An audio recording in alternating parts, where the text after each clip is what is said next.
ગામમાં એટલી બધી દહીંની રેલમ છેલ કરી છે, દહીં ઉડાડે. અરે ઘણા તો ગાયોના છાણ લઈ આવે અને ગાયોના છાણ લઈને એકબીજા ઉપર ગાયોના છાણ મારે. ગોકુળમાં જુઓ તો દહીં, ઘી, મધ, ગાયોના છાણ આ બધાની રેલમ છેલ હાલી રહી છે અને કોઈને સમયની ભાન નથી, ખવાની ભાન નથી, કંઈ નથી. બસ બધા ભગવાનના આનંદમાં મગ્ન થયા. 5 દિવસનો ઉત્સવ થઈ રહ્યો છે. ઉત્સવ વધુ હાલત, પણ આ ઉત્સવમાં એક વિઘ્ન આવ્યું. ઉત્સવમાં એક વિઘ્ન આવ્યું. વિઘ્ન શું આવ્યું કે આ ઉત્સવ થઈ રહ્યો હતો ને ત્યાં કંસના 2-3 સૈનિકો આવ્યા અને કંસના 2-3 સૈનિકો આવી નંદજીને કહે છે કે નંદરાય કંસના એવો આદેશ છે કે જેના ઘેરે આજથી 10 દિવસ સુધીમાં કોઈ બાળકનો જન્મ થયો હોય એવા લોકોએ કંસના મહેલમાં જઈ અને નામની નોંધણી કરાવવી પડશે. શું કામ? તો કે આ બાજુ કંસે એવી વિગતી કરી હતી. આખો દિવસ આખી રાત જે પડખા ફર્યા કંસની નીંદર નથી આવતી. સવારમાં ઉઠો, મંત્રીઓને બોલાવીને કંસે કીધું કે આવું થયું છે, યોગમાં એ આવું કહ્યું, તો હવે આના માટે શું કરવું? એટલે પછી કંસના મંત્રીઓ હતા જે કોઈ પણ હતા એને બધાએ સલાહ આપી કે છે તો ભગવાનને, દેવતાઓ જેની આજીજી કરે એ ભગવાન નારાયણ જ હોય ને. શું કરવું? તો કે ભગવાનને જે પ્રિય છે એનો નાશ કરવા મળો, યજ્ઞનો નાશ કરો, તપસ્વીઓનો નાશ કરો, તપનો નાશ, આ બધું કરવા માંડો કે જે ભગવાનને પ્રિય છે બધાનો બાદ કરી દો. અને એવું કરો કે એને ગોતવા માટેનો ઉપાય એ કે તમે આજુબાજુમાં માણસો મોકલો. જન્મો છે તો હજી 1 દિવસ કે 2 દિવસનો હશે, એનાથી કાંઈ વધારે મોટો હશે નહીં. આજુબાજુમાં માણસો મોકલીને ચારે બાજુથી ખબર લો કે આજથી 10 દિવસમાં જેના ઘેરે જે બાળકનો જન્મ થયો હોય એ બાળકની નોંધણી કરો અને એ બાળકોની નોંધણી કરી અને અહીંયાથી કોઈને મોકલો તે બાળકને જઈને મારી નાખે. એટલે એમાં તમારો કાળ પણ આવી જશે. આ સમાચાર કંસે મોકલા. એમાં કંસની એક ધર્મની બેન, એનું નામ છે બકી. શું નામ છે? કંસની બેન છે, ધર્મની છે. તૃણાવ્રત અને અઘાસુર આ 2 રાક્ષસો છે. એ 2 રાક્ષસોની એક બેન છે જેનું નામ છે બકી. આ 2 રાક્ષસોને પોતાની તરફ કરવા માટે કંસે બકીને પોતાની ધર્મની બેન બનાવે. કંસે બકીને બોલાવી. એ બકી બીજું કોઈ નહીં, જેને આપણે પૂતના કહીએ છીએ, એ જ પૂતના. એને કંસે બોલાવી અને કંસે કીધું કે બેન, તારા ભાઈના પ્રાણની રક્ષાનો સમય છે, શું તું મારી મદદ નહીં કરે? પૂતના કહે છે બોલો ને ભાઈ, શું છે? અને ત્યારે કંસ પૂતનાને આખું ચોકઠું ગોઠવીને આપે છે. કંસ પૂતનાને કહે છે કે પૂતના, આ બધા બાળકોની નોંધણી થઈ રહી છે. જો આ બાળકોનું તું લિસ્ટ લઈ અને જા, ગામે ગામે જઈ. તું સ્ત્રી છો, તું સ્વરૂપવાન છો. અને પૂતના છે, બકી છે. બકી એટલે કે પોતે રૂપ જેવું જોઈએ એવું ધારી શકે. રાતમાં ઘુવડનું રૂપ ધારી શકે, દિવસમાં મોર પોપટનું રૂપ પણ ધારી શકે. જેને એને જેવું રૂપ જોઈએ એવું રૂપ એ બકી ધારણ કરી શકે. એટલે તું જા, તું જઈ. સ્ત્રી છો, સ્ત્રીને કોઈ સ્ત્રી પોતાના બાળક સોંપવા માટે, રમાડવા માટે કે એને લાડ લડાવવા માટે કોઈ સ્ત્રી બીજી સ્ત્રીને બાળક સોંપવામાં સંકોચ કરી શકે નહીં. તમારા ઘરે કોઈ માસી, કાકી જે હોય તે આવે, એ તમારા ઘરે બાળકનો જન્મ થયો હોય તો સ્ત્રીના ખોળામાં જટ દઈને બાળક સોંપવામાં બહુ વાંધો આવે નહીં. કેમ કે બધું જાણતી હોય, એને ખબર હોય કે નાના બાળકને કેવી રીતે રમાડવો, સાચવવો, એને તેડવો. ભાઈઓને તો ખબર હોય નહીં, એ તો સીધો ઊંચો કરીને હુલુલુલુલુલુલુલુ કર્યા કરે. એટલે પણ ઓલાની ગરદન હાથ બાથ મોડાઈ જાય. નાના બાળકનું જતન કેવી રીતે કરવું, એને પાળવો કેવી રીતે, એને કેવી રીતે તેડવો, એને ખોળામાં કેમ બેસાડવો, એનું ગળું, એના હાથ સીધા રહે સરખી રીતે, એ બધી જાણકાર સ્ત્રીઓને હોય. અને તું સ્ત્રીના રૂપે એના ઘેરે જઈશ ને એટલે આ તાજા જન્મેલા બાળકને તને સોંપવામાં એના મનમાં કોઈ સંકોચ હોય નહીં. અને એ બાળકને જ્યારે તને સોંપે ને ત્યારે એ બાળકને તો તારા સ્તન ઉપર કાળકૂટ નામનો ઝેર લગાડી અને દૂધનું પાન કરાવજે. એ ઝેર એના શરીરમાં જેવું જશે ને એટલે થોડી વારમાં બેભાન થશે અને બેભાન અવસ્થામાં જ એ મૃત્યુ પામી જશે. કોઈને ખબર પણ નહીં પડે. અને આમ તું બાળકનો નાશ કરીશ, એમાં મારો કાળ પણ આવી જશે. આમ જ્યાં કંસે કીધું એટલે પૂતના તો પછી એ લિસ્ટ લીધું. એ લિસ્ટ કરવા માટે ગામે ગામે જે માણસોને મોકલેલા એમાં નંદના ઘેરે કંસના 2 સૈનિકો આવ્યા છે. નંદરાજાને કહે છે કે નંદરાજા, તમારા ઘેરે જે બાળક જન્મો છે તો એ બાળકની નોંધણી તમારે કંસના મહેલે કરવી પડશે. એટલે જે આનંદ હતો, જે ઉત્સાહ ઉજવાઈ રહ્યો હતો, એ ઉત્સાહમાં વિરામ આવ્યો, સ્ટોપ થયો. નંદના મનમાં થયું આ બાળકોની નોંધણી ત્યારથી થવા મળ્યો. આપણે પંચાયતમાં નોંધણી કરવી પડે ને. ગોકુળ છે મથુરાનું ગામ છે અને મથુરા એની રાજધાની છે, એટલે મથુરામાં નામ નોંધાવવું પડે ને. આપણે બાળકનો જન્મ થાય એટલે સીધું પહેલાં શું કરવું પડે? પંચાયતમાં નોંધણી કરવી પડે. આ પંચાયતની નોંધણી પ્રથા કંસે ચાલુ કરી. તે પંચાયતમાં નોંધણી કરવા માટે કે તમારે જવું પડશે. નંદરાજાના મનમાં થયું કે કંસના ઘેરે જઈએ છીએ તો પછી નોંધણી જ કરવી છે, તો સાથે સાથે આપણે વર્ષનો જે આખો કર છે એ કર પણ એકત્રિત થયો છે. હમણાં ઘણા સમયથી મથુરા જવાનું નથી, એટલે બધો કર લઈ અને નંદ અને આગેવાન જે કોઈ ગોપ ગોવાળો હતા એ બધાને લઈ એક નાના ગોવાળોને ગોકુળનું સામ્રાજ્ય સોંપી અને નંદ અને બધા મથુરા આવ્યા છે.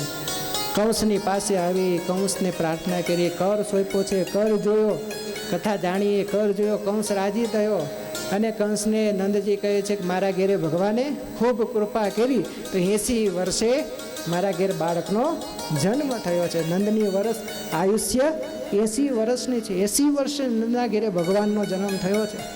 એટલે આનંદ તો હોય ને, ઉત્સાહ તો હોય ને. 80 વર્ષના નંદના ઘેરે બાળકનો જન્મ થયો જાણી કંસ રાજી થયો, પણ બાળકનો જન્મ થયો નહીં. આ વખતે કર વધારે હતો ને એ જોઈને કંસ રાજી થયો. નંદને કે વાહ નંદ, આજ ખૂબ આનંદનો દિવસ, તારા ઘેરે ભગવાને ખૂબ કૃપા કરીને બાળકનો જન્મ થયો છે. જા, કંસ મહારાજાના આશીર્વાદ તને છે કે તારા બાળકના જેટલા શત્રુઓ હોય એ બધા શત્રુઓનો સત્વરે વિનાશ થાય, તારો બાળક સુખી થાય, આ મારા આશીર્વાદ છે. કોઈને ખબર નથી મૂર્ખાને કે હું જ છું પેલો, મારા માટે જ આવ્યો છે, એને બીજું કોઈ કામ છે, મને જ મારવાનો છે. કંસના આશીર્વાદ થયા. ભગવાન બેઠા બેઠા સ્વીકાર કરે, હારું મામા વહેલું પૂરું કરીશ,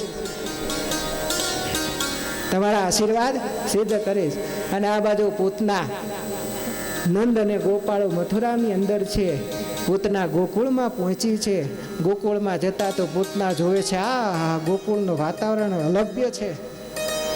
ગોકુળમાં જ્યાં પગ મૂકે ચારે બાજુથી મનમાં એવો અવાજ સંભળાઈ રહ્યો છે, નંદ ઘેરા આનંદ ભયો, નંદ ઘેરા આનંદ ભયો, નંદ ઘેરા આનંદ ભયો.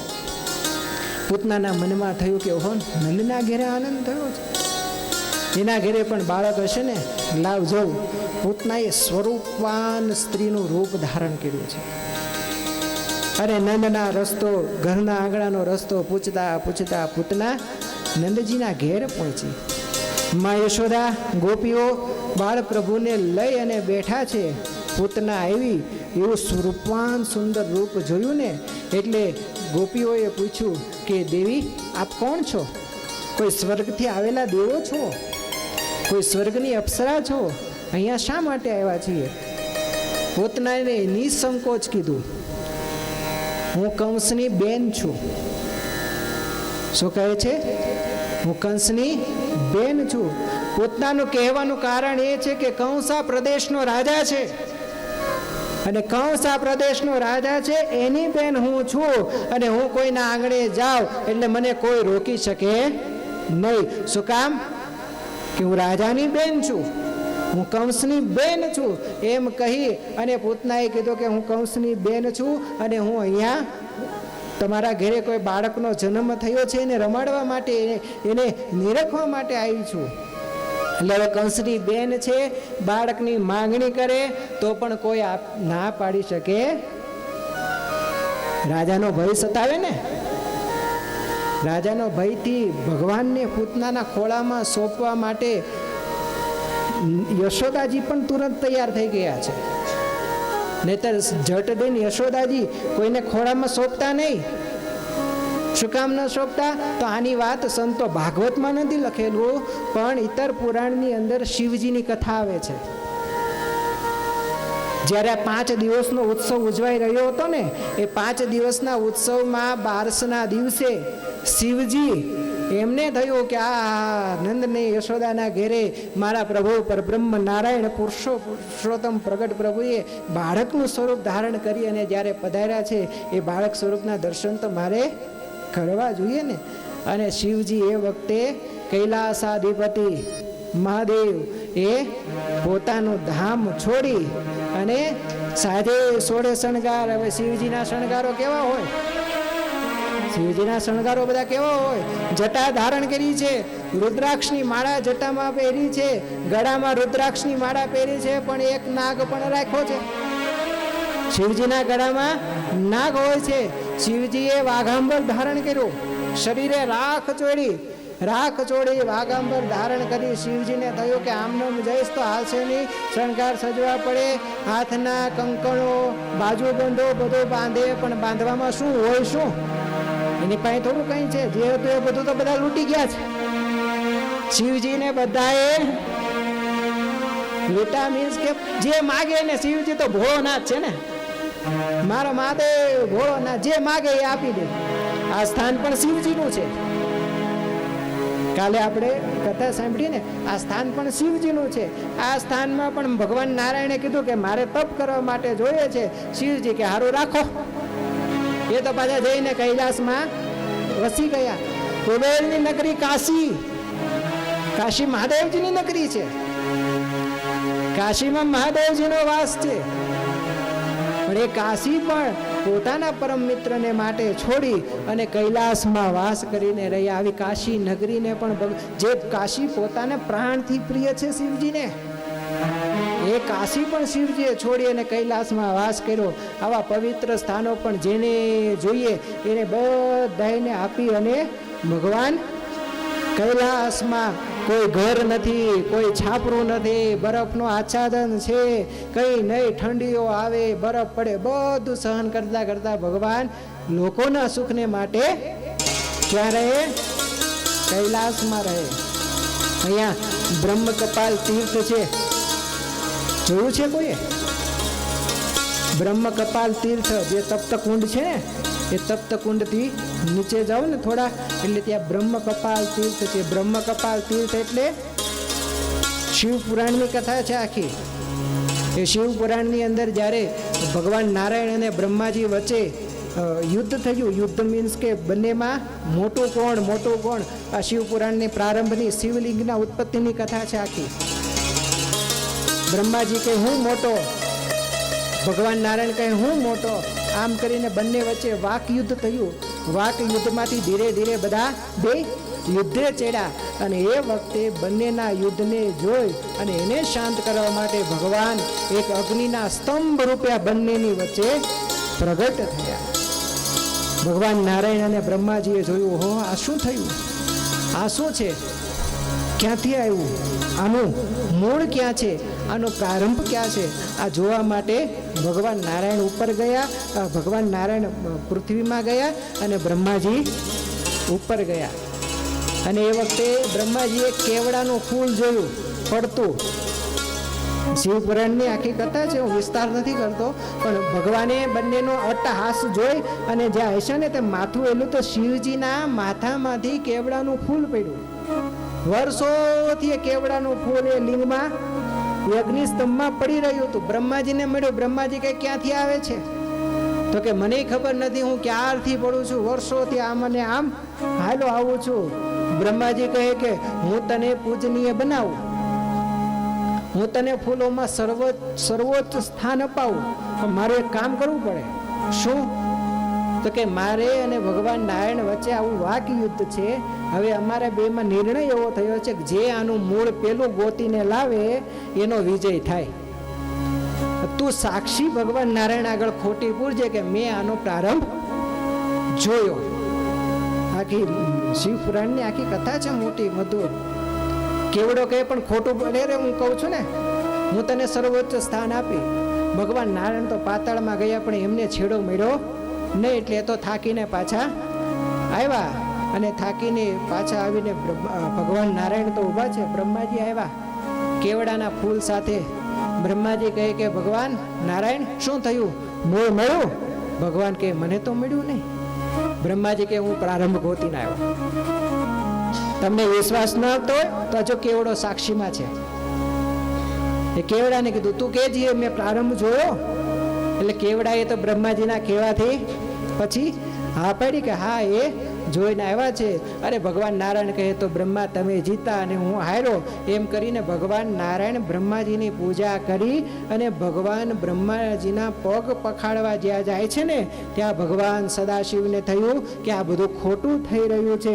એટલે ભગવાન સદાશિવ ત્યાં પ્રગટ થયા. પ્રગટ થઈ ભગવાન નારાયણને રોક્યા છે, બ્રહ્માજીને વેઢ્યા છે. પહેલા તો કેવડાનો વારો લીધો કે હું તને આજ સુધી મારા માથામાં ધારણ કરીને રાખતો તો જા, હું તને શ્રાપ દઉં છું કે હવે તારી ક્યાંય પણ કોઈ દેવો પૂજામાં સ્વીકાર કરશે નહીં. અને કેવડાએ પછી ભગવાનને કીધું કે પ્રભુ કંઈક મારા પર કૃપા કરો. મેં તો બ્રહ્માજીના કહેવાથી ખોટું બોલ્યો છું, મારો કોઈ આમાં વાંક છે નહીં, છતાં મારા એટલે કે સારું વર્ષમાં એક દિવસ હું તારો સ્વીકાર કરીશ. એ કેવડા ત્રીજના દિવસે ભગવાન સદાશિવ કેવડાનો સ્વીકાર કરે છે. એ વખતે બ્રહ્માજી કેવડાની વાત લઈ અને ભગવાન સદાશિવ બ્રહ્માજીને કહે છે કે બ્રહ્મા તમે તો આવા વિદ્વાન છો, તમારા હાથમાંથી વેદોની ઉત્પત્તિ થઈ છે, તમારા મોઢામાંથી સદૈવ વેદનું ગાન થઈ રહ્યું છે અને આવા પવિત્ર થઈ અને તમે આવું ખોટું બોલો છો, ખોટી સાક્ષીઓ પુરાવો છો, ભગવાન નારાયણને તમે નીચા ગણાવો છો. જે મુખથી તમે આ ખોટું બોલ્યા છો ને, બ્રહ્માનું પંચમ મુખ, ચતુર્મુખી બ્રહ્મા છે ને, એક મુખ ભગવાન બ્રહ્માજીનું ઉપર હતું, પંચમુખી બ્રહ્માજી હતા. પંચમું મુખ જે છે એ ભગવાન સદાશિવે પોતાના ખડગથી એનો વધ કરી નાખ્યો, મુખ દૂર કર્યું. હવે બ્રહ્માજીની હત્યા થઈ એટલે મુખ છૂટું થયું. મુખ છૂટું થયું એ મુખ ભગવાનના હાથમાં છૂટ્યું. બ્રહ્મ હત્યા લાગી સદાશિવના હાથમાં.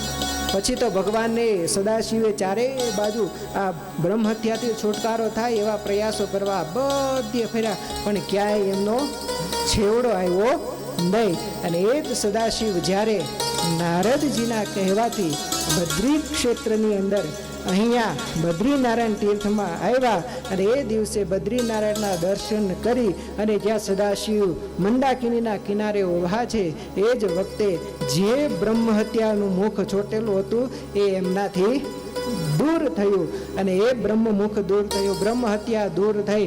એટલે સદાશિવને થયું કે હા જગતમાં બધે ફર્યો પણ ક્યાંય બ્રહ્મ હત્યા દૂર ન થઈ.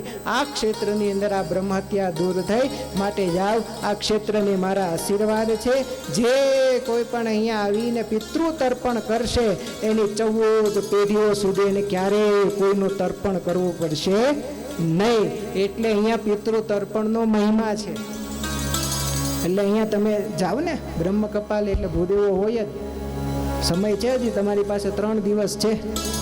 જો અરે શ્રાદ્ધ પક્ષ છે, પાછો શ્રાદ્ધ પક્ષ ચાલે છે ને, ક્યાંક મેળ આવે ભૂદેવને ગોતી અને પિતૃ તર્પણ કરી દેવું. આપણી 14 પેઢીઓ સુધી આપણી પાછળ કોઈ તર્પણ ના કરે ને તોય વાંધો નહીં. આપણા દીકરાઓ કદાચ તર્પણ કરે ના કરે, પણ અહીંયા આપણે એકવાર તર્પણ કરી દીધું એટલે આપણી 14 પેઢીઓનું તર્પણ અહીંયા થઈ જાય છે. એટલે એ તર્પણનો શ્રાદ્ધનો એ મહિમા છે અહીંયા. એટલા માટે શ્રાદ્ધ પક્ષની અંદર હજારો માણસો અહીંયા આવી અને તર્પણ વિધિ કરાવે છે, શ્રાદ્ધ વિધિ કરાવે છે. એ બ્રહ્મ કપાલ જ્યાં સદાશિવના હાથમાંથી બ્રહ્માજીની જે ચોટેલી બ્રહ્મ હત્યા મુખ હત્યા હતી એ મુખ હત્યા ત્યાંથી દૂર થયેલી એ સદાશિવ છે. અને એના મનમાં થયું કે આહા ભગવાને જન્મ ધારણ કર્યો છે, મારો ભોળાનાથ કહે છે તો મારે દર્શન કરવા જવું છે. અને ભોળાનાથ આજ પોતે દિગંબર વસ્ત્ર વાઘાંબર ધારણ કરી શરીરે રાખ ચોડે અને સદાશિવ ગોકુળમાં નાદ કરતા કરતા આવે છે. અને ગોકુળમાં નાદ કરતા કરતા આવે છે. ભગવાનનું સ્વરૂપ જોયું, ગોપીઓ ભગવાનને જોઈ રહી છે. ગોપીઓ સદાશિવને નિરખીને કહે છે કે આ કોઈ જટાળો જોગી લાગે છે સદાશિવ જેવો, પણ લાગતું નહીં કે આ સદાશિવ હોય. કેમ કે સદાશિવ તો કૈલાસાધિપતિ છે, એ કૈલાસ છોડીને અહીંયા કેમ આવે? આમ વિચાર કરે છે. સદાશિવ જેવું ભગવાન સદાશિવનું રૂપ જોવે છે. બાજુ બંધો જોવે, ગળામાં નાગ પહેરેલો, રુદ્રાક્ષની માળા, મોટી જટાઓ, એ જટાઓને ધારણ કરતા કરતા અલખ નિરંજન અલખ નિરંજન અલખ નિરંજનનો નાદ કરતા કરતા ગોકુળની ગલીઓમાં સદાશિવ ચાલા જઈ રહ્યા છે.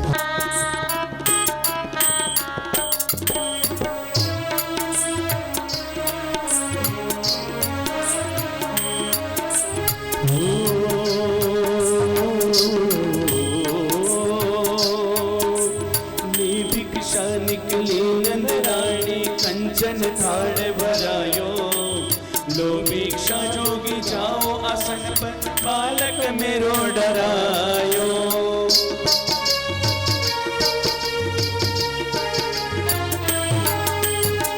भिक्षा निकली नंद रानी, कंचन थाल भरायो, लो भिक्षा जोगी जाओ आसन पर, बालक मेरो डरायो. नगर में जोगी आया कि आके अलख जगाया, अजब है तेरी माया, भेद कोई समझ न पाया. ओ सबसे बड़ा है तेरा नाम भोलेनाथ भोलेनाथ भोलेनाथ भोलेनाथ भोलेनाथ भोलेनाथ.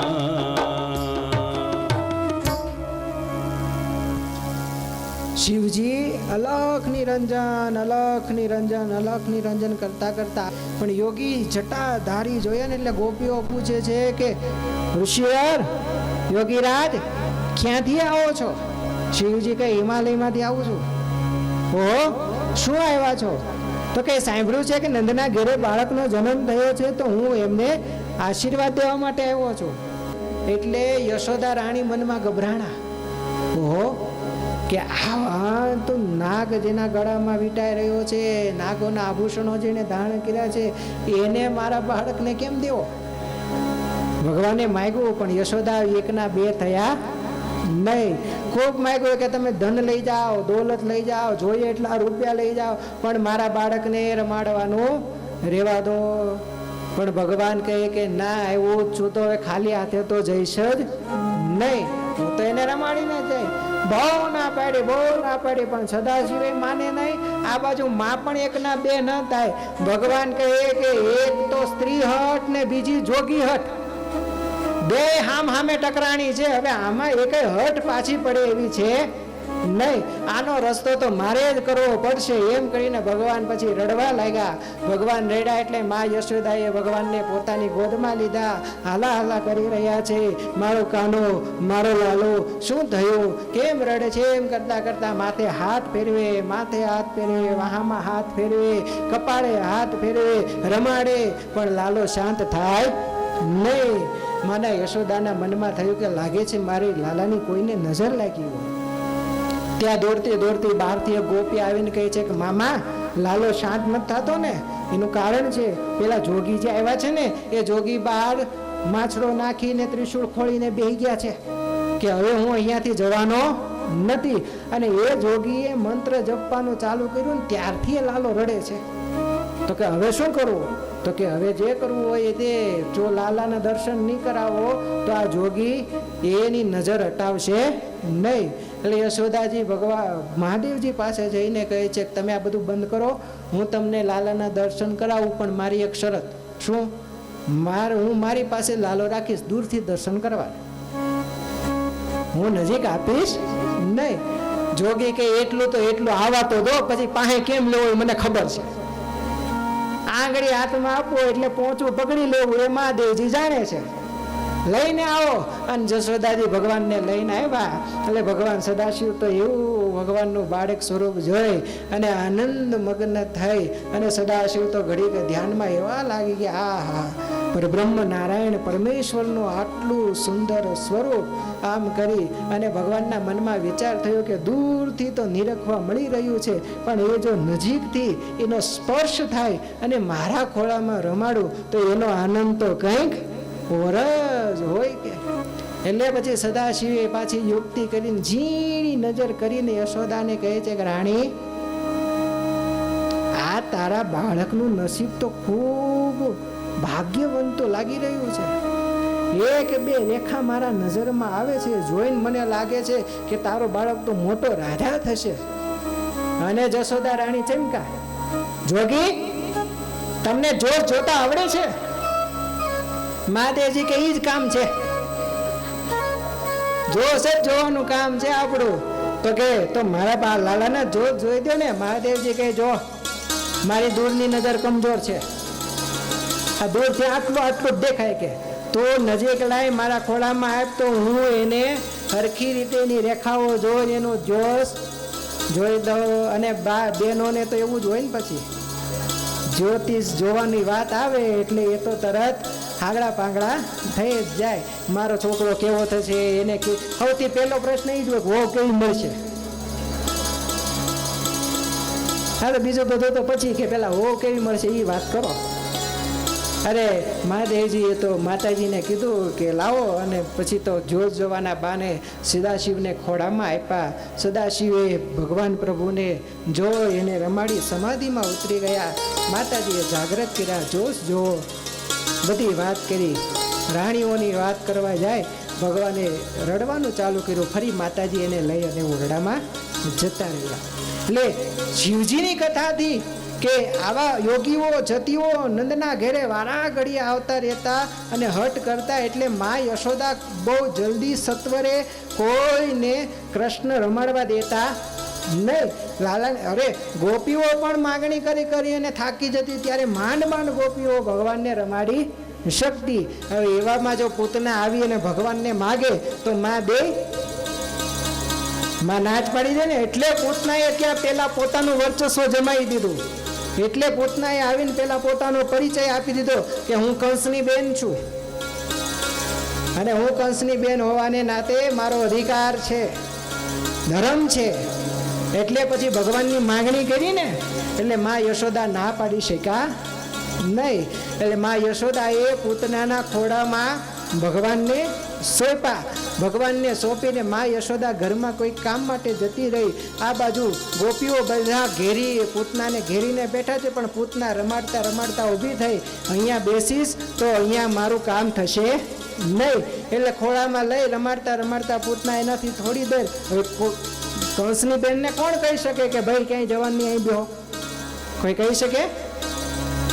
પૂતના રમાડતા થોડી આગળ જઈ અને પૂતનાએ પછી કીધું કે હા, હવે મોકો મળ્યો છે, હવે લાગમાં આવ્યો છે. અને એમ કરી અને પૂતનાએ બાળકને ભગવાનને પોતાના ખોળામાં લઈ અને આકાશમાં ગતિ કરી છે. અને ગતિ કરતા પૂતનાએ વિકરાળ સ્વરૂપ ધારણ કર્યું છે. પોતાના મૂળ રૂપમાં આવી છે. પોતાના મૂળ રૂપમાં આવેલી પૂતનાએ પોતાના ખોળામાં રહેલા નંદલાલના મુખની અંદર જે પોતાના સ્તન ઉપર કાળકુટુંબનું નામનું ઝેર લગાડેલું છે, એ સ્તન ભગવાનના મુખમાં આપ્યું. ભગવાનના મુખમાં સ્તન આપતા ભગવાને દૂધનું પાન કર્યું. અને દૂધનું પાન કરતા ધીરે ધીરે ભગવાને પૂતનાના પ્રાણનું પણ પાન કરવા લાગ્યા છે. જેવા પૂતનાના પ્રાણ ખેંચાવા લાગ્યા શરીરમાંથી, એટલે પૂતના રાડો રાડ થઈ, છોડી દે મૂકી દે. પણ ભગવાન કહે છે, સામુંચ મુંચાલ મીતિ પ્રભાષિણી, હું છોડવા આવ્યો નથી. હું જેને પકડું છું ને એને પકડીને રાખું છું, હું એને ક્યારેય છોડતો નથી. હું તને છોડીશ ને. એમ કરતા ભગવાને પોતાના પ્રાણનું પાન કરી આકાશ માર્ગે વિકરાળ સ્વરૂપ ધારણ કરેલી પોતનાનો પ્રાણ ભગવાને ખેંચી લીધો. જેવો પ્રાણ ખેંચાયો, પોતનાના શરીરમાંથી પ્રાણ ગયા. બેશોપ થઈને પોતના ધરતી ઉપર આવી અને ઢળી પડી છે. અને જેવી પોતના પડી, દોર અવાજ આવ્યો. અને અવાજ આવતા બધી જ ગોપીઓ નંદના મનમાં આંચકો થયો. ઓહો, શું થયું? અવાજ ક્યાંથી આવ્યો? યશોદા રાણી બહાર આવીને જુએ, અરે લાલો ક્યાં, મારો કાનો ક્યાં? ગોપીઓ કહે છે કે માં, એ તો કંસની બેન લઈને ગઈ. અરે રોકાય નહીં, કંસની બેનને કોણ રોકે? હાલો પેલા લાલાને ગોતો. બે બાકડા થઈ અને બધા જ્યાં લાલાને ગોતવા જાય ત્યાં તો જે કંસની બેન હતી ને વિકરાળ સ્વરૂપે બેશુદ્ધ થઈ અને રુધિર બ્રહ્મરંધ્ર છેદાઈ ગયું છે, છાતીના હાડકાઓ દૂર થઈ ગયા છે, એમાંથી રુધિરની ધારાઓ વહી રહી છે, પગમાંથી લોહી જઈ રહ્યું છે. આવી પૂતનાને આ જમીન ઉપર ઢળેલી જોઈ અને બધી જ ગોપીઓ નંદ યશોદા રાણી મનમાં વિચાર કરે, અરે રે આ પૂતના મારા બાળકને લઈ ગઈ, પોતેનો આવો હાલ છે, મારા બાળકનું શું થયું હશે? શોધો. ચારેય બાજુ બે બાકડા થઈ અને ભગવાનને શોધે છે. ભગવાન ક્યાંય મળતા નથી, પણ જ્યાં નજર દૂર કરે ને ત્યાં તો પૂતનાની પેટ ઉપર ભગવાન રમતા દેખાણા. અને રમતા દેખાણા એટલે થયું કે ઓહો, ભગવાન તો ત્યાં રહ્યો, લાલો તો ત્યાં રહ્યો. એને ઉપાડી અને યશોદા રાણી સીધા જ ગૌશાળામાં લઈ ગયા. નજર ઉતારી, ગાયનું પૂંછડું છે ને એ પૂંછડું ચારેય બાજુ અડાડ્યું. પગમાં આંખમાં ગાયમાં 33 કરોડ દેવતાનો વાસ છે. ગૌમૂત્રથી જે વ્યક્તિ નિત્ય પ્રત્યે સ્નાન કરે છે એના જે અત્યારે ઠંડુ વાતાવરણ અને ગરમ વાતાવરણ ભેગા થાય એટલે મેલેરિયા તાવના જે બેક્ટેરિયા તે ઉત્પન્ન થતા હોય ને, શરીરમાં જે રોગ પ્રતિકારક શક્તિ વધે ને. હમણાં ઋતુ બદલાય છે, શ્રાદ્ધ પક્ષ છે એટલે જુઓ, ચોમાસું ગયું, શિયાળો આવે છે એટલે આ રોગ પ્રતિકારક શક્તિ અત્યારે વધારે હોય. આ કીટાણુઓ શરીર ઉપર જલ્દી અસર કરે એટલે બધાને તાવ બહુ આવે, થોડુંક થાય એટલે તાવ આવી જાય. આવા રોગ પ્રતિકારક શક્તિઓ મેલેરિયાનો જ્યારે પ્રકોપ શરીર ઉપર થઈ રહ્યો છે એ વખતે જે વ્યક્તિ ગૌમૂત્રથી સ્નાન કરે, દરરોજ એ ગૌમૂત્રથી સ્નાન કરે, એને આવા કોઈ મેલેરિયા બેક્ટેરિયા કોઈ દિવસ એના શરીર ઉપર કોઈ અસર કરી શકે નહીં. ગૌનો એટલો બધો મહિમા છે ગાયનો. એટલે ગૌ પૂંછડું લઈ અને ભગવાનની નજર ઉતારી, ચારેય બાજુ પૂંછડુંનો સ્પર્શ કરાવ્યો, છાણ લઈ ગૌમૂત્ર લઈ ભગવાનના અંગો ત્યાં પ્રદીપ્ત કર્યા કે મારા લાલાને નજર લાગે નહીં. પછી આ બાજુ નંદ અને એ જે મથુરામાં છે એમને ખ્યાલ આવ્યો, વસુદેવને મળ્યા. વસુદેવજીએ કીધું કે મને કંઈક થઈ રહ્યું છે, કંઈક અઘટિત ઘટના ગોકુળમાં ઘટી હોય એવું લાગે, મને અપશુકનો થઈ રહ્યા છે, તો તમે જલ્દી ગોકુળમાં જાઓ. આની પાછળનો પણ મર્મ છે કે વસુદેવે શા માટે નંદજીને આવું કીધું છે. નંદજીને ચોખ્ખું શા માટે ન કીધું? કેમ કે વસુદેવ જાણે છે કે કંસે બાળકોને મારવાનું આખું લિસ્ટ તૈયાર કર્યું છે અને પૂતના મારવા ગઈ છે. તમે બધા જ અહીંયા છો તો ગોકુળની રક્ષા કરનારું કોઈ છે નહીં. આ લાગ જોઈને પૂતના ગોકુળમાં જરૂર જશે અને કાનાને મારશે. આવા આશયથી વસુદેવે સત્વરે નંદજીને સચેત કરીને કીધું છે કે મને કંઈક ઘટિત ઘટના ઘટાઈ હોય એવું લાગી રહ્યું છે, તમે સત્વરે ગોકુળમાં જાઓ. આવીને જોયું તો પૂતના પડેલી છે. પૂતનાના અંગો કાપી કાપીને એનો અગ્નિ સંસ્કાર કરવામાં આવ્યો અને એમાંથી અઘરું ચંદનની સુગંધ આવી. શાસ્ત્રો એવું કહે છે પૂતના છે વાસનાનું સ્વરૂપ છે અને વાસના હોય ને એ ગંધાય, સુગંધિત ન થાય. પણ પૂતનાના શરીરનું જ્યારે અગ્નિ સંસ્કાર કરવામાં આવ્યા ત્યારે એમાંથી ચંદનની ખુશ્બુ આવી રહી છે, અઘરું ચંદનની ખુશ્બુ. તો વાસનાનું સ્વરૂપ છે તો ખુશ્બુ શા માટે? વાસના સ્વરૂપમાં વાસના ગંધાય. વાસના કોઈ દિવસ આપણે બધાને ખબર છે કે જ્યારે છેલ્લે આપણા મનમાં જેવી વાસના હોય એ કોઈને છાવર્યા વગર રહીએ જ નહીં.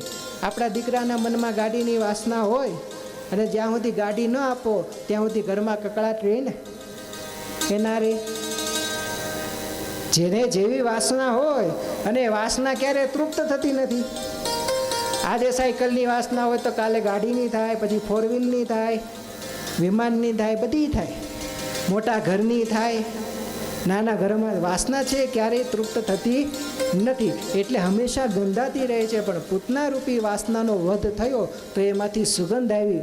એનું કારણ સંતો બતાવે છે કે વાસના જગતમાં ક્યારેય હોય, પણ અંતકાળે જ્યારે છેવટનો છેડો હોય ત્યારે પરબ્રહ્મ નારાયણ જો પોતાની સાથે હોય ને, પરબ્રહ્મ નારાયણમાં જો પોતાની વૃત્તિઓ જોડેલી હોય ને, પરબ્રહ્મ નારાયણમાં જો પોતાનો પ્રેમ જોડાઈ જાય ને, તો જે આ જીવન કરેલી વાસનાઓ છે એ વાસનાઓનો સમૂળો નાશ થાય છે અને આપણું મન નિર્વાસનિક થઈ અને ભગવાનના શરણમાં જાય છે.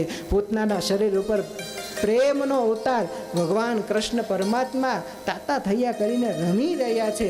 એ પૂતનાની વાસના ગંધાઈ ખરી?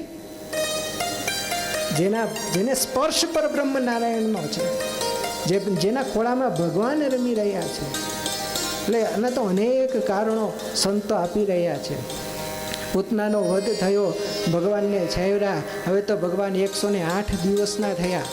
108 દિવસના એટલે 3.5 મહિનાના ભગવાન થયા. 3.5 મહિનાના ભગવાન થયા. એ વખતે ભગવાને પડખું ફેરવું ને એનો અર્થ એવો થાય છે કે બાળક જ્યારે પોતે થોડો શક્તિમાન થાય છે, એના શરીરમાં નિરોગીતાની શક્તિઓ વધે છે, ત્યારે બાળક પોતાના હાથે પડખું ફરે છે. ત્યાં સુધી એને ફેરવવો પડે કે પોતાના હાથે જ્યારે પડખું ફરે ત્યારે સમજો કે બાળક થોડો સશક્ત થયો છે, નિરોગી થયો છે. એટલે ભગવાને પડખું ફેરવો તે માના મનમાં થયું કે લે મારા લાલાએ પડખું ફેરવું, હવે એનો આનંદ ઉત્સવ કરો. બધી ગોપીઓને બોલાવી ભેગી કરીને આનંદ કરે છે. બધી ગોપીઓ ઘરમાં આવી તો ઘરમાં હમાય નહીં એટલે ઘીના દગેડા, માખણના, છાસના બધા ગાડામાં ગોઠવા, બધા ગાડા મૂકીને આખું ઘર ખાલી કર્યું. ભગવાનને પારણિયામાં પોઢાડેલા છે. બધા અંદર આવ્યા તો એવું થયું કે જે ભગવાનને પારણિયામાં પોઢા, પારણિયું પણ વચ્ચે નડે છે, આને કાઢો બહાર. એ ભગવાનને બહાર કાઢી અને પેલો ગાડું જે આમાં બધું ગોઠવું છે ત્યાં પણ ભગવાનને એના નીચે મૂકી દીધા. અને એ જ વખતે કંસનો મોકલેલો અક્ષુર, સક્તાસુર એ આવ્યો. એણે જોયું કે બધા પોતાના આનંદમાં મગ્ન છે અને આ બાજુ ભગવાન એકલા છે, એટલે ગાડામાં પ્રવેશ કરી અને ભગવાનને મારવા જાય. ભગવાને રડવાનું ચાલુ કર્યું, અવાજ કરીને ચેતવા કે હું સંકટમાં છું, કષ્ટમાં છું, બચાવો, મારા ઉપર નજર રાખો, મારો ઉત્સવ કરી રહ્યા છો, મને એક સાઈડ કરો છો. એટલે ભગવાને રેડા અવાજ કર્યો પણ કોઈ સાંભળતું નથી. અરે પછી ભગવાને પોતાની શક્તિથી જ્યાં પોતાનો જમણો પગ થોડો આમ ઊંચો કરીને લાત મારી, આખું ગાડું આકાશમાં ઉડ્યું અને આકાશમાંથી ઉડી અને બધું નીચે પડ્યું. ગાડાની સાથે સાથે સક્તાસુરનો પણ ભગવાને નાશ કર્યો. જેવો સક્તાસુરનો નાશ થયો, ગાડાનો અવાજ આવ્યો એટલે જેટલા આનંદ કરતા હતા ને બધાને પાછો ધડાકો થયો કાનમાં. લે ક્યાંથી બધા પાછા બહાર આવ્યા. બહાર આવીને જોયું તો ગાડું પડ્યું છે, દહીં, દૂધ, ઘી બધું ઢોળાયેલું એક બાજુ આમ આખું ગાડું, અને ગાડાનું ટાયર આ બાજુ. ભગવાન એક બાજુ રમી રહ્યા છે. ગોપીઓ કહે અરે રે હાશ, મારા લાલાને કંઈ ન થયું. જો આ ગાડું થોડું આમ હોત તો મારા લાલાને વાગત, એ પણ મરી શકત. અને ત્યાં ગોપીઓએ યશોદાને પ્રશ્ન કર્યો છે કે યશોદા, તે એવા તે શું પુણ્ય કર્યા છે કે તારા લાલા ઉપર આટલું બધું સંકટ આવે છે છતાંય એને કંઈ થતું નથી? અને ત્યારે યશોદાએ 6 કારણ બતાવ્યા છે. પોતાના દીકરાની રક્ષા કરવા માટે શું કરવું જોઈએ એના 6 કારણ યશોદાએ બતાવ્યા છે. એક તો કહે છે યજ્ઞ કરવો જોઈએ, નિત્ય પ્રત્યે સમય મળે ત્યારે યજ્ઞ કરવું જોઈએ, તપ કરવું જોઈએ. તપ એટલે ભગવાનનું ભજન. યજ્ઞ કરવો જોઈએ, તપ કરવું જોઈએ, ભગવાનની પૂજા કરવી જોઈએ. ચોથું, પારમાર્થિક કામો કરવા જોઈએ. પારમાર્થિક કામો એટલે જળાશયો બંધાવવા, ચબૂતરા કરવા, પક્ષીઓને આ બધું જે પરોપકારના કામો છે ને એ પરોપકારના કામો કરવા જોઈએ. પાંચમું કે દાન કરવું જોઈએ, કોઈને દાન કરવું જોઈએ. અને છઠ્ઠું કે પર પ્રાણીની રક્ષા કરવી જોઈએ. એના ઉપર સ્નેહ રાખવો જોઈએ. કોઈના પ્રત્યે ક્યારેય કોઈ પણ પ્રકારની દુર્બુદ્ધિ રાખવી જોઈએ નહીં. કોઈના મનથી કોઈને ક્યારેય ખીજાવવું ન જોઈએ, મનથી કોઈને ક્યારેય ગાળો ન આપવી. આપણા મનમાં ગમે એટલું વેર હોય, ગમે એટલું આપણે બાપ દાદાના વેર હોય કે આપણું કંઈ ખરાબ કર્યું હોય છતાં પણ ક્યારેય એને કોઈ દિવસ કુશબ્દો મનમાં પણ ઉચ્ચારવા નહીં. આવું જે પોતે મન રાખી અને જગત કર્મ કરે છે એના બાળકને ક્યારેય કોઈ દિવસ ભગવાન ઊની આંચ પણ આવવા દેતા નથી. આ યશોદાએ 6 કારણો બતાવ્યા છે ગોપીઓને. અને પછી તો ભગવાન બાખોડિયા ભેર ચાલતા થયા. બાખોડિયા ભેર ચાલે, ભગવાનના પગમાં ઝાંઝર પહેરાઈ હોય, ભગવાન આમ થપ થપ થપ થપ બલરામજી સાથે ચાલે, પગડિયા દઈ છમછમ છમછમ એનો અવાજ આવતો હોય. અને આમ રમતા રમતા રમતા ભગવાન ઓસરીના કોરે જતા રહે અને ઓસરીના કોરે ગયેલા ભગવાનને જોવે એટલે યશોદાજી કામ કરતા કરતા રાડ નાખે, એ કાના ન જાય, લાલા પાછો આવ, લાલા પાછો આવ, એમ કરીને જ્યાં લાલાને સાથ કરે ત્યાં તો ભગવાન બેસીને થોડું પાછું જઈને મા સામું નજર કરી મંદ મંદ હાસ્ય કરે, એ ખિલખિલાટ કરીને ભગવાન ત્યાં બેસે એટલે માને અતિ હેત ઉપજે, દોડી અને પોતાના લાલાને પોતાના ખોળામાં તેડી અને લાટ લડાવે. આવા ભગવાન તો અનેક લાટ લડાવે. 1.25 વર્ષના ભગવાન થયા તે ભગવાનના નામકરણ થયા. આખી નામકરણની લીલા અલૌકિક છે. આમ તો નામકરણની લીલા છે ને, નામકરણ થઈ જાય લગભગ 11 દિવસે, છઠ્ઠીના દિવસે ન થાય. છઠ્ઠીના દિવસે નામકરણ જ્યારે બાળકનો જન્મ થાય ત્યારે 11મા દિવસે નામકરણ થાય. પણ 1.25 વર્ષ એટલે કોઈ નિયમ હોય ને કોઈ મોટા વિદ્વાન યોગી આવે તો એના કારણે હું એના યોગથી જ્યોતિષીના કારણે નામકરણ કરાવું. એટલે એ નામકરણ કરાવવાની વિધિ 1.25 વર્ષના થયા. આપણને લાગે જ્યોતિષ ખોટું, બધું કુંડળીઓ, યોગ, રાશિઓ, નક્ષત્રો આ બધું જોઈને નામકરણ થાય, એમને નામકરણ પણ થાય નહીં. હા, આ બધું વિધાન છે જ્યોતિષીઓનું. આ તો અમુક લોકો વળી જ્યોતિષમાં એવા આવ્યા ને કે જેણે જ્યોતિષને બદનામ કરી દીધું. બાકી જ્યોતિષ ખોટું નથી. જ્યોતિષની ગણના છે. સૂર્ય ક્યારે ઉગે છે લખાઈ ગયું છે, કેટલા વાગે ઉગશે, કેટલા વાગે આથમશે, એનો આખો ક્રમ, આખો ઘડી લખાયેલી છે કે આ દિવસે સૂર્ય આટલા વાગે ઉગશે અને આટલા વાગે આથમશે. એ સૂર્યના ભાગ કરી અને 8 ગુણો એટલે પછી 1.5 કલાકનો સમય થાય, જેને ચોઘડિયું કહેવામાં આવે છે. જે આપણે ચોઘડિયા કહીએ છીએ ને એ ચોઘડિયા પ્રમાણે આપણું નાક પણ ચાલે. ચોઘડિયા પ્રમાણે આપણું નાક ચાલે. કેવી રીતે કે તમે આમ નાક આંગળી આડી રાખો, કાં તમારું જમણું નાક હાલતું હોય, કાં બે નાક એક સાથે ચાલે. એટલે તમે આંગળી રાખો ને એટલે તમને ખબર પડે કયું નાક મારું ચાલુ છે. જ્યાં શ્વાસ લો એટલે ખબર પડે. જો જમણું નાક ચાલુ હોય કે ડાબું નાક, જે નાક ચાલુ હોય એનાથી શ્વાસ લેવાય. અને એ નાકને તમે દાબી અને આ જમણો હાથ 1 જ સેકન્ડ 5 સેકન્ડ ખાલી આમ દાબી રાખો એટલે આ નાક બંધ થઈ જાય ને આ નાક ચાલુ થાય. આ નાક ચાલુ થાય એટલે 1.5 કલાક આ ચાલે. કેટલું? 1.5 કલાકે ફરી ડાબું નાક બંધ થઈ જાય અને જમણું નાક. આખી ગણના છે જ્યોતિષની, કાળની, સમયની આખી ગણના છે. જ્યોતિષ ખોટું નથી. પણ આપણે બધું એને કેવું માનીએ છીએ? કોઈક અમુક લોકોએ પોતાના સ્વાર્થ માટે, પોતાના ઓલા માટે જ્યોતિષને બદનામ કર્યોનો મતલબ એવો નથી. જ્યોતિષ શાસ્ત્રમાં એક શાસ્ત્ર છે. કોઈને બહુ શરદી રહેતી હોય ને, બહુ શરદી, એક ઉપાય બાદ બહુ શરદી રહેતી હોય ને એ વ્યક્તિએ પોતાના ઘરમાં પીળો કલર કરવો. ઓરડામાં કેવો કલર રાખવો? પીળો કલર રાખવો. પીળા વસ્ત્ર પહેરવા અને બારીમાંથી સૂર્યનો પ્રકાશ આવે તો બારીના કાચનો કલર પણ પીળો રાખો કે પીળો પ્રકાશ પોતાના ઘરમાં આવે. આવું તમે 1 વર્ષ કરી જુઓ, તમારા શરીરમાંથી શરદીનું નામું નિશાન મટી જશે. પ્રકૃતિ અને આપણું જ્યોતિષની ગણના, પ્રકૃતિ અને શરીર બધાનો મેળાપ છે. ગમે એવા રોગ હોય ને એટલે છે ને, તમે ગ્રહ પહેરો છો ને, ગ્રહ એક રંગના હોય છે, ગ્રહ અલગ અલગ રંગના હોય ને, કોઈ નીલો હોય, કોઈ પીળો હોય, કોઈ લાલ હોય. શા માટે? કે એ રંગ, એ ગ્રહ એક રંગનું પ્રતિનિધિત્વ શરીરમાં કરે છે. એટલા માટે એ શરીરને શુદ્ધ રાખવા માટે, ગ્રહની દશાને ચોખ્ખી રાખવા માટે આપણે એ કલરનો નંગ આપણા હાથમાં પહેરીએ છીએ. એટલે જ્યોતિષ ખોટું નથી, જ્યોતિષ સાચું જ છે. પણ સાચા વ્યક્તિની પાસે હોય એટલે એ સાચું છે. બાકી અમુક સ્વાર્થી લોકોએ પોતાના માટે જેવું તેવું કહી અને જ્યોતિષને જો કદાચ ખોટું કીધું હોય તો એનાથી જ્યોતિષ ખોટું થઈ જતું નથી. ગર્ગાચાર્યજી આવ્યા છે નામકરણ લીલા કરવા માટે, અને ગર્ગાચાર્યજી આવી નામકરણ લીલા માટે કીધું કરીશ, એકાંતમાં કરીશ, કોઈને બોલાવીશ નહીં, કોઈની સાથે નહીં. સૌથી પહેલાં મોટા પુત્રનું નામકરણ કરીશ.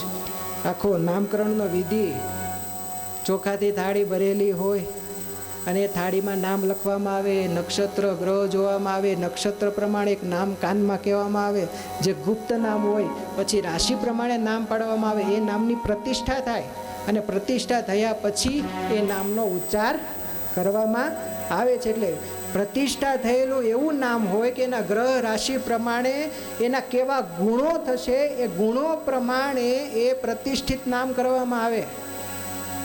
એટલા પછી એવા ગુણવાળો થાય એ માણસ, કેમ કે મારું નામ આ છે, મારું નામ આ છે, મારું નામ આ છે, એવા ગુણવાળો માણસ થાય. નામની પ્રતિષ્ઠા કરવામાં આખું નામકરણની લીલા છે. ગર્ગાચાર્યજીએ બેહાર્યા છે, ગૌશાળામાં બેઠા અને ગૌશાળામાં બેઠી અને રોહિણીજીના પુત્ર માં યશોદાના ખોળામાં છે અને કહે છે અયમ હિ રોહિણી પુત્રો.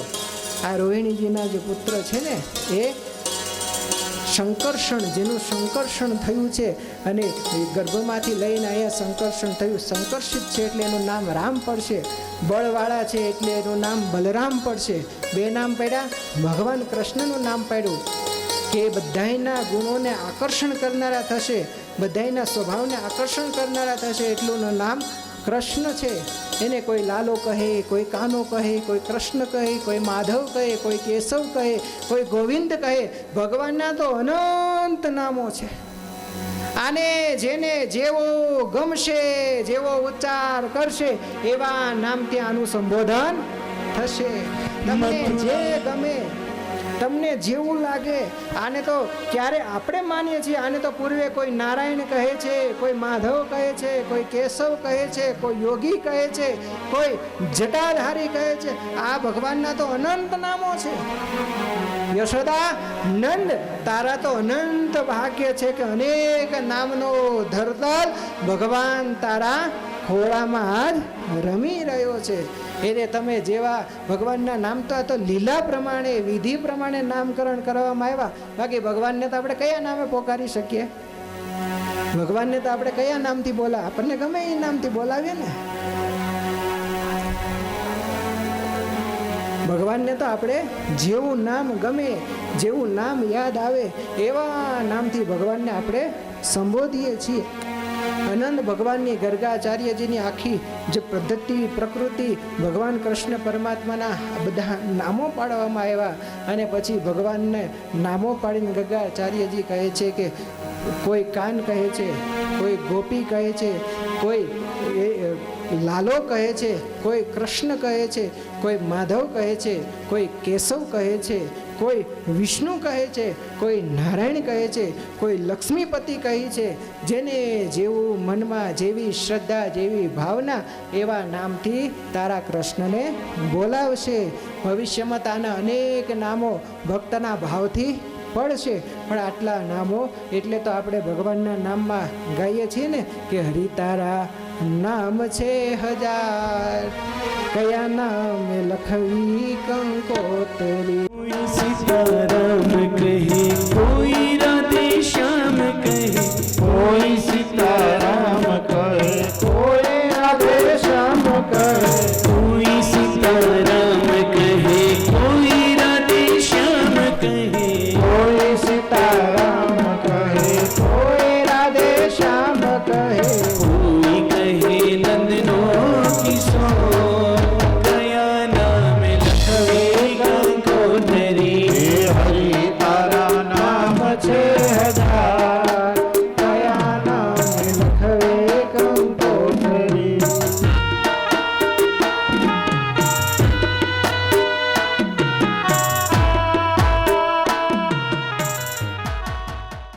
જનપ્રસાદમાં આર્થિક સેવા કરેલી છે એવા યશસ્વી દાનવીર દાતાશ્રીઓનું યથાઉચિત સ્વાગત પૂજન કરવામાં આવશે, સન્માન કરવામાં આવશે વક્તાશ્રીના વરદ હસ્તે. આ વાતની ખાસ નોંધ લેજો. દ્વારિકા નગરી એ કૃષ્ણ કન્હૈયા લાલની દ્વારિકા નગરીમાં થનાર છે અને એ પોથીના યજમાન શ્રી તરીકેનું સૌભાગ્ય અમારે રામાભાઈ અંબાલાલ રિદ્રોલ વાળા જો સભામાં હોય તો મંચી ઉપર પધારશે અને વક્તાશ્રીના વરદ હસ્તે આશીર્વાદનો પુષ્પમાળા અને માળાનું ગ્રહણ કરશે. તો આ વાતની ખાસ નોંધ લેજો. રમાભાઈને ખૂબ ખૂબ ધન્યવાદ. એ દ્વારિકા નગરીમાં ભાગવત કથા વાવા કૃષ્ણ કન્હૈયા લાલનો બળદેવભાઈ ચડાસણા, વિષ્ણુભાઈ રણછોડભાઈ રિદ્રોલ, જયેશભાઈ કોટેશ્વરવાળા, પંકજભાઈ કાંટાવાળા માણસા, કમલેશભાઈ કાંતિભાઈ માણસા, પડુસમા આ પધારજો. પાડુષ્યમાં આ ભક્તો હોય તો પધારજો. આટલા હરિભક્તોને યાદ કર્યા છે અને અત્યારે ગરબા બહેનોને લેવા માટે અમારા સંગીતજ્ઞોને કહીશ કે બહેનોને મોજ આવે ત્યાં સુધી આપ ગરબા થોડી વ્યવસ્થા કરવી હોય તો કરી શકો છો બહેનો ભક્તો. તો અત્યારે ગરબા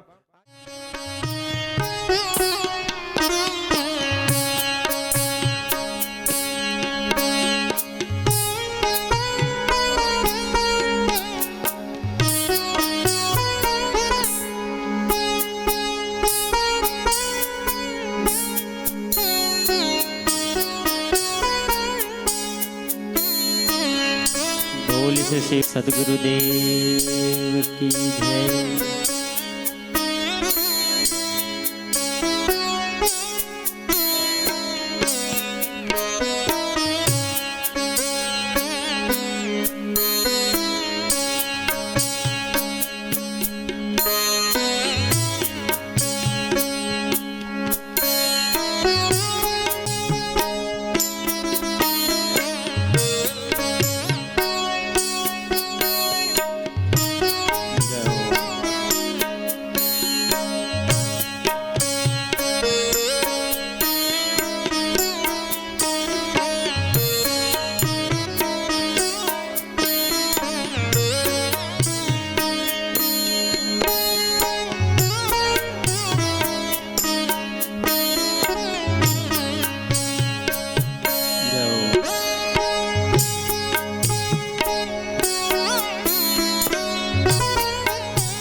बोल से सदगुरुदेव की जय.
बोल से शिव सदगुरुदेव की जय।